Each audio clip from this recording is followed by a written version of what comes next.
Huge family conversations. This is kind of postmodernism, critical theories, part two, but specifically this week we're going to be talking about the book Cynical Theories. We had introduced it the last time we had talked in our video about postmodernism and critical theory. So if you haven't checked that video out, please go and watch that prior to listening or watching this one, mostly just because a lot of the context and background for kind of the meta narrative of postmodernism is going to be covered in that video. This one's we're going to talk a little bit more specifically, and of course I'm going to let you kind of take over here, Christian, but about more specifically this book, Cynical Theories, and I think that's kind of from as we've talked, that's a lot of the direction of where you feel very inspired to go in kind of referencing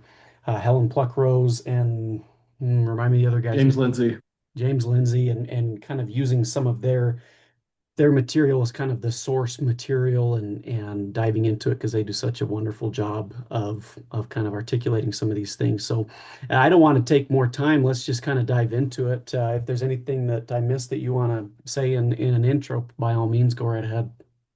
What's funny as you were doing this, shifting to a funnier note, I burped right as we started, so you might want to edit that out. If you hear the burp, then there you Yeah, go. You did you? you know. Um, anyway, actually leave it in for my kids to see. They can know that I'm not such a Dad's serious. imperfect. Yep, there we go. Um, And take you can that, use it Dax. against him too. Dax, if you watch this someday, tell your dad, Uncle Andrew said, you can tell your dad he's imperfect. I give you permission with that. There you go. Um, no, I think you're right. I like this book. I think I've read it. I think this is the fifth time I'm going through it.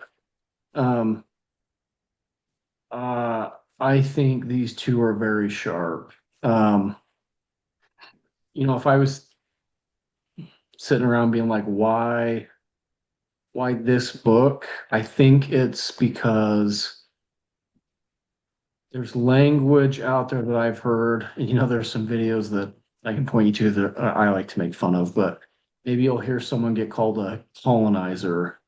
You're a colonizer, or one that I think that one's kind of going out of style. So is this one. You're a slut shamer. It's like, well, I think that's one that you hear. You'll hear you're homophobic all the time. Absolutely. You're a bigot. You're a xenophobe. Don't you understand what intersectionality is? And you hear all these terms, and I like what these two authors have done is they've gone, there's a lot of connecting pieces between all of these terms, and we can spiderweb them back together and start to analyze where we came from and how we got to where we are now. And one of the things that's really hard about postmodernism is actually being able to like put your hands on it and grip it because it's so slippery. And the harder you grab, the slicker it gets. And so I think they've done a nice job being like, no, there are some pretty general guiding principles that help us kind of categorize these things. Um, Not to say that, they're right about everything. I don't think I disagree, but on much, if anything.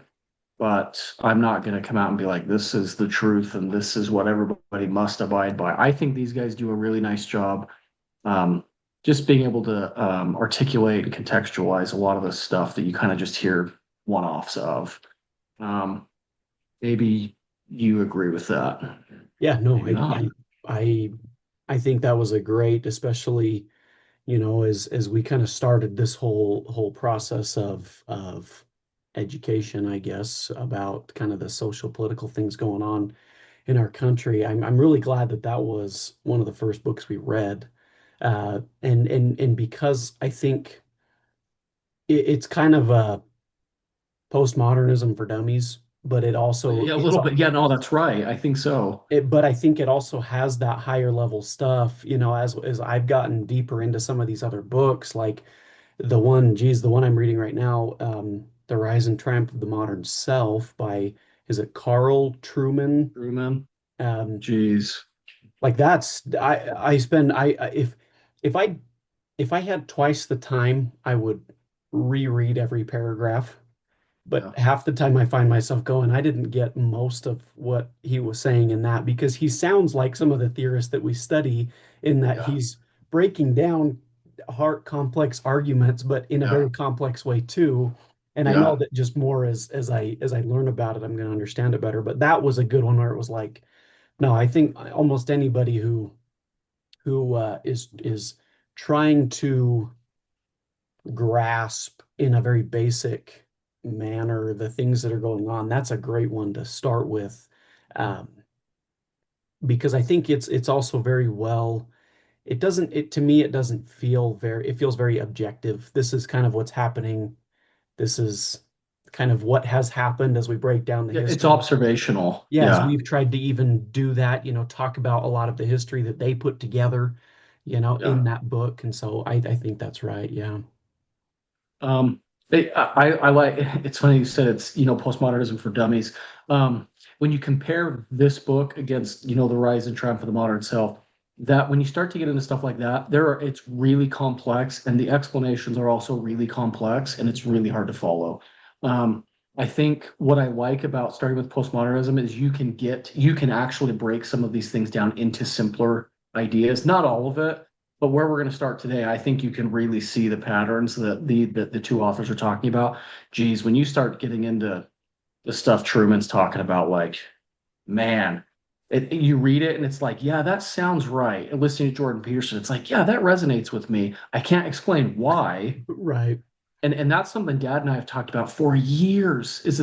In my opinion, is the conservative ideology I think has the right answers. It's just really hard to be able to articulate and and piece together the arguments and the logic chain that they're trying to extrapolate. And that it's really hard. It's simpler to say things like we should love one another Right. or everyone's accepted. Like who really disagrees with that? Like do you really if what they're saying if you could take it at face value, like I don't think anybody just disagrees with that. I'm That's a tangent and for a different day.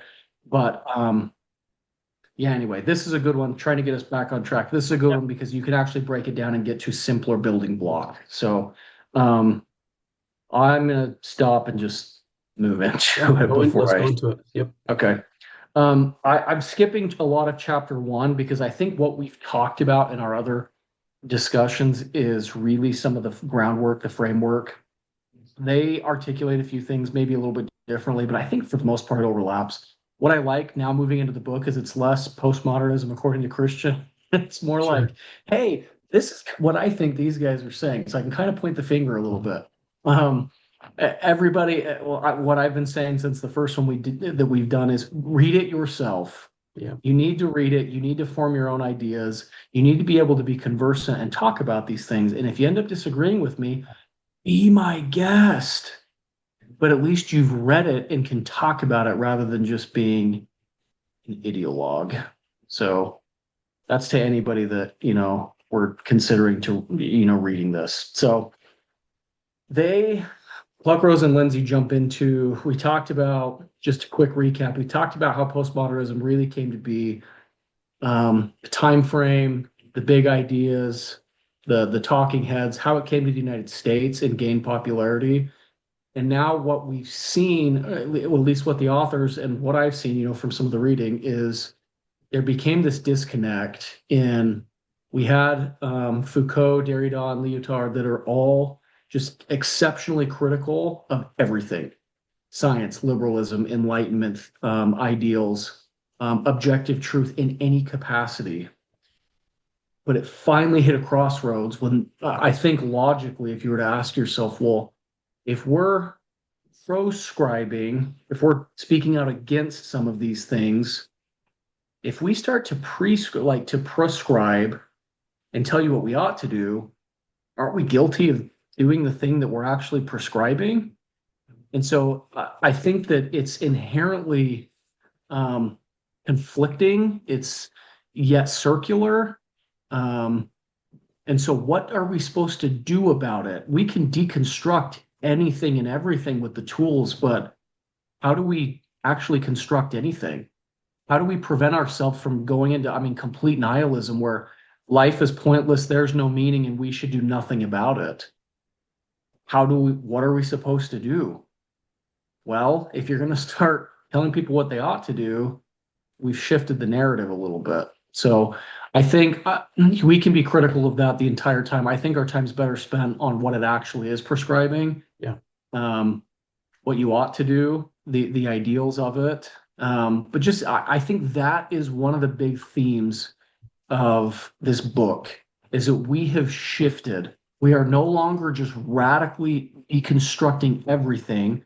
We're changing our approach. We meaning, if I was an adopter of this narrative, for my lack of consistent language, if you are going to do that, what are you going to prescribe? And I think the authors do a really nice job saying there are three principles, kind of categories. I don't know. I think it's kind of semantic, but there are three things that stick out consistently when you're dealing with these applied postmodernist theories. And that's another thing. When you read this book, they call these theories, they call them cynical theories.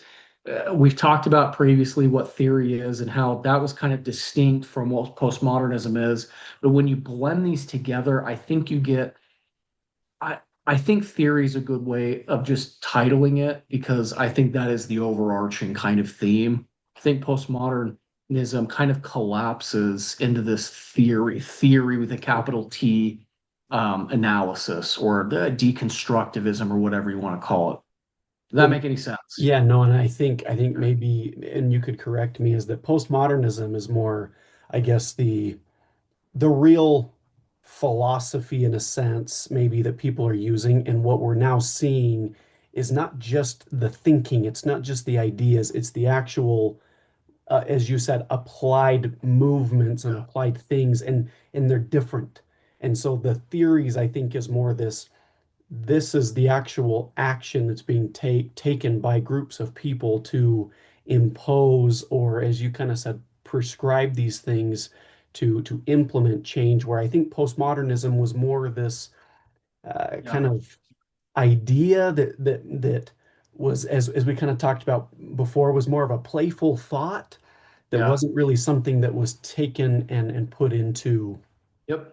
into habit and Into culture. activism, Actually, I think absolutely. is I and that, yeah, you're hitting the nail on the head, is we have something different now. We see the tools that postmodernism gave these applied postmodernist theorists, but it seems distinct, and I think there is a distinction there, and you're right. These are theories that fall underneath this umbrella. Let me be clear. If back in the, well, 1920s, when we talked about Frankfurt Academy, Yep. they were producing this thing called theory with a capital T. This is distinct. The authors here talk about theories with a capital T. I just am trying to illustrate that there's a distinction between what was theory, what is postmodernism, and what's now applied postmodernism, but it just kind of collapses or falls into the same category of theory. Sure. Is kind of what I'm trying to illustrate, and that's at least the conclusion I'm arriving at. Well, and I think I'm that's an not easy saying, way for us to keep it abbreviated instead of having to yeah, continue to explain. yes, When we say theories, we're saying the applied postmodernism. This is what we're referring to. yeah, If you're not sure what that means, then go read the book. yep. I think that's right. Um, and then and it's funny because chapter two, I've got it sitting right here in front of me. They call it postmodernism's applied turn. So it's that is language that's coming directly out of their book. So there was something I was gonna say. Okay. We talked about, maybe were you gonna say something? No, I was going to say, do we want to maybe talk more specifically about what it is? Or you might have already touched on this when you said that there are particular words that are used and maybe not, but the applied postmodernism, what is it that they're kind of talking about in general terms? And then maybe we could get into what those Yeah. Oh, I see what you're principles saying. are. Yeah, yeah. Okay. So I think that the starting point where I want, where at least what resonates with me is the philosophy became circular, and the activists that wanted to do something about it, that actually wanted to start alleviating oppression or inequality, they're going, well, if we start prescribing things, we're doing exactly what postmodernism is advocating against. So we see a shift, and I think that happened really in the 90s. Um, and it starts at least where the authors start. They start with post-colonialism, but that's not what it's limited to. So scholars really, let me back up. It's much broader than that. What happened is these scholars start attacking dominant knowledge structures, um, things like Western civilization or Western Europe or institutions or things that are associated with power like government, politics, language, at least what they claim are associated with power. It's not as minimal. Well, I don't even know what it contrast it with, but instead of being hypercritical of everything, they start shifting it into we're going to go after these particular kind of subcategories or category, however you want to define it, and start targeting there, which allows them to actually start to have a little bit of traction. But that's that's a mouthful. It needs a lot more detail to kind of Yeah. flesh that out. Um, some specific things that these authors talk about and we'll talk about, but race, gender, sexuality, colonial history, um, appearances, so disabilities, weight. We'll get into all sorts of things that have kind of created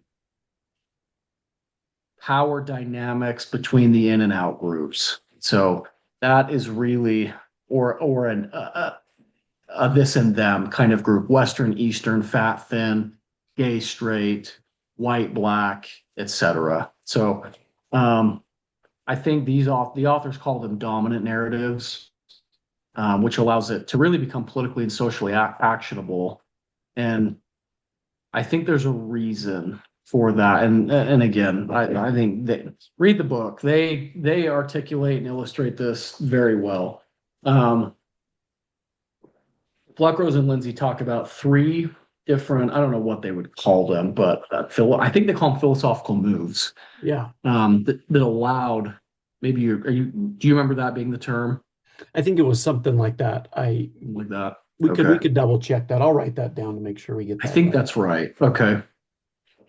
But they talk about these three things, that allowed postmodernism to start shifting into the really what I'm calling activism. That's what it is, and I think they call it something similar. Um, but they start using selective or strategic skepticism rather than being opposed to everything and anything that claims to have some kind of objectivity or truth or structure. They start picking and choosing. We talked about some of those areas. Um, and the reason is if everything is suspect, then activism is impossible because you're guilty of doing the thing that you're prescribing. So, um, oh, this was good. The authors talk about specifically postmodernism or applied theory starts attacking enlightenment rationalism, scientific objectivity, liberal neutrality, legal formalism, and that is bedrock foundational stuff for where the Western civilization that we are in. So um, that's number one: strategic and selective skepticism. Number two, privileging lived experience. And that, I mean, you can probably just reason through what that is. We are going to give priority to marginalized or minority groups that have lived experiences that are generally been excluded from the history, the language, the fact gathering, the observations. And post-colonialism is a great one of that, and we'll get to that. But the postmodernist answer is lived experience. That's what we should start deferring to. Um, we'll start to break that down a little bit. And then number three, reframing language as power. Um, the argument is that language and cultural narratives, and I think and it's accurate because that's really what some of these original postmodern thinkers were saying is the language is controlling because it's loaded with power. You're limited by what you understand. Your culture is influenced by the language, and the language influences the culture. So it's circular, one affects the other, and it's loaded with power dynamics. So if you're able to reframe the language or change the language or influence and change the culture, you're able to influence or change what people know or claim to know. So those three tools, again, selective skepticism, minority viewpoint, privileging, and or marginalized community, whatever, however you want to Yeah. call it. Yeah. And then reframing language as power. Those three tools, no longer are you just skeptical of everything. Now you can pick something specific. Now you can pick white Western culture, and you can say, or Western Europe generally, and you can say, well, what should we be skeptical of? Right? Should we be skeptical of how they've been going through and collecting the sort of proof that they claim to have? Well, who's the one writing the history? Right? Should we be giving a voice to the people that are marginalized? The losers don't write the history books. I'm saying that kind of tongue in cheek.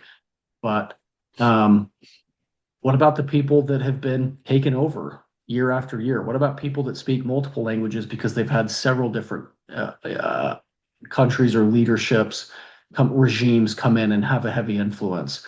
What if they're just smaller and poor? Why aren't we voicing or helping these people voice, their lived experience? And then we can change the language. If we can get people to agree to that, then we can start saying, well, the language should change, the culture should change. And with that comes a shift in power. And here, really to hammer this home, this is an issue that I think is as old as time. You go back and look at Plato, you look at Socrates, they talk a lot about how are we actually finding truth? How do we know that it's truth? And I mean, many other things, but focusing on that, how do we know what's true? I think those two, if you really read that stuff, I believe them. I think genuinely they were after that. How do we find what's true? I don't think that's what's going on here. I think what's going on here is we have a difference in power. There's a power disparity. And how do we reallocate some of that power as a resource to people that have generally lacked it historically? That's what we're doing.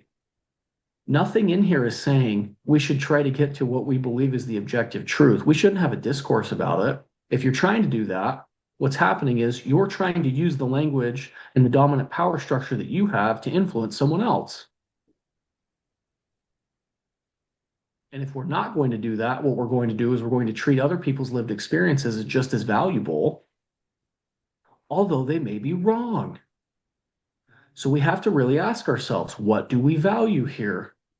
Do we value what's true, or do we value hearing what other people think, whether it's right or wrong, true or false? I know where I fall. Sure.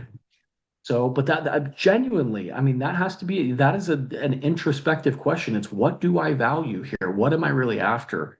And I think this doesn't align with what I'm after. I want the truth. I want the objective truth.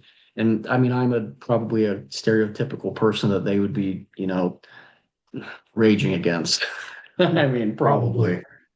So, and that's where I'm at. Did I miss anything? No, no, I think yes.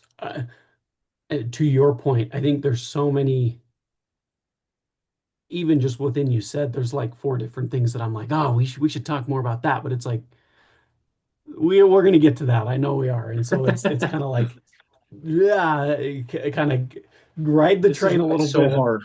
This Huh? is why it's so hard on the Yeah. generally the conservative side of the ideology is because this stuff is so complex and there's so many pieces that are intertwined that to really try to distill this stuff down, it's like, well, there's like four other things to talk about. Yes, there are. There Right. 100% are. So it takes a lot of work to be able to do that. I think that's a great example of that. Well, and I like what you said earlier that I remember when I was first reading the book and uh, the word you used earlier was slippery. And I Yeah. liked that you said that because it feels very much that way. Like it's kind of like I was sitting, I was trying to think about something. I was like, what's like a good comparison? It's honestly like if you've ever held a fish before. It's just like holding a fish. That's right. Well, in part of it is the first couple times you do it, you're like, it's not necessarily that it's slippery, but it's that you're almost grossed out by how slippery it is. It's like, I don't even want to touch that. Like, I don't Yeah. even want to be like, keep it on the hook and put it back in the water and leave it alone, right? Yeah. But to the same point, it's like, well, if you want to be a fisherman, you got to learn how to handle it. And so it just I like that that was kind of the term because I felt that as we've talked more and more about Yeah. kind of theories and Yep. applied postmodernism, I felt that way. Like, I don't, yeah, that's kind of yucky and gross, and I don't really want to talk about it because one, as you said, I think it's work, which I think most people, Hard. We're busy. yeah, are deterred from anything that does require work. Um, but I think the other part is that it's like, well, it's important, and I know that I need this skill or I need to be able to understand it and articulate it, but yet it's also something that feels so. The book I think even says this. The theories themselves or the idea of postmodernism is contrary to its own I, ideals that it's Yes. pushing. It Yep. is, and you've kind of said this a few times, by them trying to create something new, they are in direct conflict with with what it is that they're trying to deconstruct. Yep. And it's a very it's It's ironic. contradictory. Yeah, Yes. it's an irony. That's right. It is an irony. Yeah. Which, if you really understand, maybe the definition of irony, it's like, oh well, it fits perfectly. There's multiple meanings. It's like reading. It's different. You hear a joke like, oh well, that's ironic, and it's like, well, if you have irony in Shakespeare, that's different than when someone colloquially says that's ironic, right? Right. No, this is irony in its true sense. I think. Yeah, that's yes. I forgot to mention that. That's exactly right. But the contradiction is infuriating because I mean, it's like, what do you want me to do? Do you want me to slap you in the face with it? Like, geez, it's right in front of you. And I Right. think that is why we saw the shift. That's exactly what happened was it's contrary to everything that they're proscribing. So yeah, yeah, that's right in line with what I'm trying to say. So good. Um, I guess before we ne kind of jump, because the next kind of part that we have at least here is to kind of actually dive into yeah, the specifics or a specific of post-colonial theory. yeah. Being that we're already kind of to time, would it be good for us to maybe revisit this in another a shorter maybe conversation, or is it something you want to kind of steam through real quick? What do you Let's think? hit it real quick because I think Okay. this will be short. Yeah, let's Give do it. me 7 minutes. Yeah, we're good. Um, I think post-colonial theory. Maybe I used that joke earlier. Like, I mean, there are a number of TikToks or reels out there like, "Oh, you're a colonizer," and then there's these jokes about the people that are actually saying that. What does that actually mean? I think the history is important here. Between the 15 and the 1900s, there was colonizing going on all over the world at a crazy fast rate. You had the dominant generally Western European countries that were taking over these minor countries, smaller countries in Africa, in South America, in in the Eastern Hemisphere as well. So Asia, they're being taken over for a number of reasons, mostly resources, power. It's the middle of the expansion era. The militaries are strong, so these countries are flexing, trying to gain as much power as they can. I think that's what's at the heart of it, right? Power and resources generally give you power. Um, so you have the Spanish. I mean, Spain was colonizing, geez, everyone. Mexico, Central America, Peru, South America, the Caribbean, Philippines.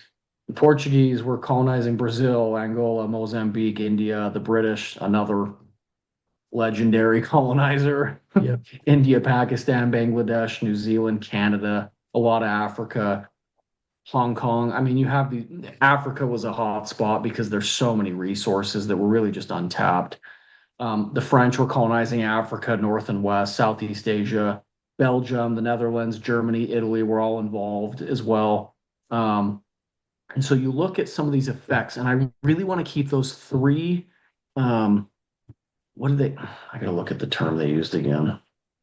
Three Philosophical philosophical moves. moves. Yeah. Philosophical moves. Keep those in mind. So, what are some of the major effects that we see in colonizing? Well, you get language change. I mean, tons of countries speak Spanish, tons of them speak English, several speak Portuguese, um, French. Geez, we have French speakers in Africa, French speakers in the Caribbean. Like, it's not an accident that that happened. It's a direct. I mean, it's a direct result of what happened. The education systems change. Western education is going on everywhere that's been colonized, or at least they're trying to implement that. You have cultural identity shifts. I mean, Canada was part of the crown. Maybe they still are. Still got Um, mommy on their money, that's for sure. that's right. I mean, in Africa, I mean, the crown was everywhere. You get my point. And I don't think, I mean, that's history 101. That's like 10th grade history.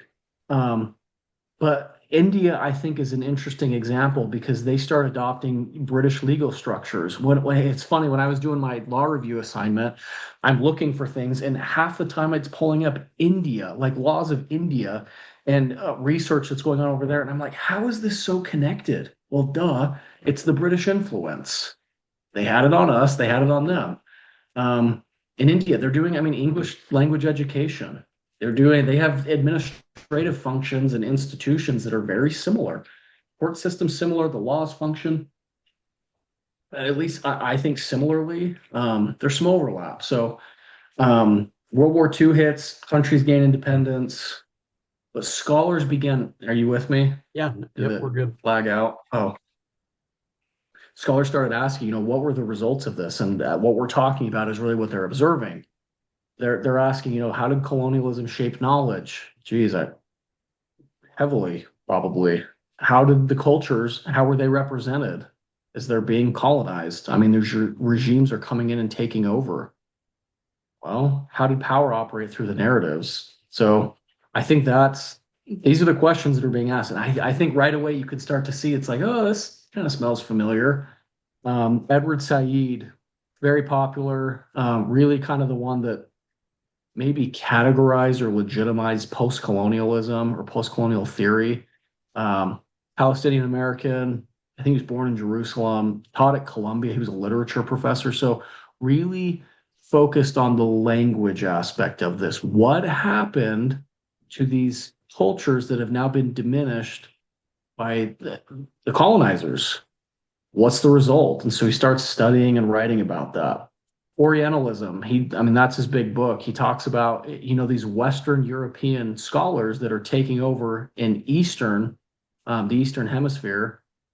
How are they describing them? Well, they're describing them as weird, as irrational, as odd, as needing someone to come in and govern them, exotic. What else does he use? Backwards, mysterious. And so he's looking at the language going, well, if the dominant culture is calling these other cultures that, with using those adjectives, well, maybe that's starting to seep in. What happened to the people or the knowledge or the language or the culture that has now been taken over? So I know I'm running out of time, Okay. but we see the knowledge and power, the representation, the cultural hybridity. There's another term in there, but we'll skip that. Um, Pluckrose and Lindsay really dive into this. They're like, look, let's use those three. What's it called again? Philosophical moves. Philosophical moves. And they start applying them. And I think it's right. Selective skepticism. Well, if we focus on Western narratives and how that's affected, well, let me back up. If we focus on Western narratives and start deconstructing that as the objective truth, that's a postmodern tool. Privileged lived experiences. Well, what about the people that were taken over? They're not doing research. They're not producing as much information because they're not the ones writing the history books. They're not the ones conducting the research. They're not the ones writing the books. And if they are, it's through the lens of Western civilization, Western education. So why are, we need to be giving these marginalized voices an opportunity to be heard? Language and narratives. Again, I mean, we have countries that are coming in, and Britain's installing English as the new language. So what happens to those? What happened to those languages? Are they lost? Well, how would they describe what's happening? What would the language and narrative be like if we weren't using terms like weird, exotic, irrational, backwards, needing to be controlled as the language or the narrative that's being pushed? So I think that we really just blitzed it. I think this one isn't too hard. I think this fits neatly into those categories. If you look at the questions that are being asked and you look at the three, tell me what it is again. Philosophical moves. Philosophical moves, you see that this is postmodernism using its tools, but it's being applied into activism or into a prescription about what we ought to do. It's not what it used to be. It's not, these aren't scholars that are saying we should just be questioning everything. It's saying we should be questioning the Western narrative, the colonizer narrative, the we've been taken over narrative, the Western education system narrative. We should be giving voices to the marginalized communities, the losers that weren't writing the history books, that weren't the ones that were being acknowledged in the education system. We should be talking about the language and the narrative and how that sets up power structures because we're limited in what we understand through the language and culture that we have. That's the lens we view things through. So I realize I went about 10 minutes, but I think that is a really neat fit. And neat, like it's a tight fit into exactly what they're talking about. It's an excellent example, and everybody should go read it. Yep. And I think it's this specific one, to your point, is kind of it's kind of pretty cut and dry. It's not I like there think needs to so. be a lot of debate back and forth as to maybe how they're applying it. I think in this one I wouldn't even say is the most um maybe I don't controversial is not the right word, polarizing, It's I don't know. yeah, And maybe it's not the predominant one that we're going through today. I mean, when we get to race and intersectionality yes. and queer theory, those are prominent. And I guess that's my point is that I think this was kind of the first one that they start to reference Yeah. because it was the first Yep. one that really started to um I think Legitimize. yes, exactly. And it started to then seep into and bleed into some other um narratives, Bingo. institutions, right, deconstructing other things that start to become a little bit more radical, a little bit more foundational. Yep. Almost everything starts to become very morally based, which starts to attack religion, starts to attack Yep. more intimate parts of our culture. Where I think post colonialism is more. This is kind of our history, and we need to deconstruct history, but let's more prove how this can become effective, and then it Yeah. starts to move into other areas. And so I Part think, part of it is also we weren't in the 1500s, we weren't colonizing. And sure. so this doesn't hit, I mean, obviously we're a country, but this doesn't hit as hard, I don't think, because it's less pervasive. Not pervasive, it's less, what's the word I'm looking for?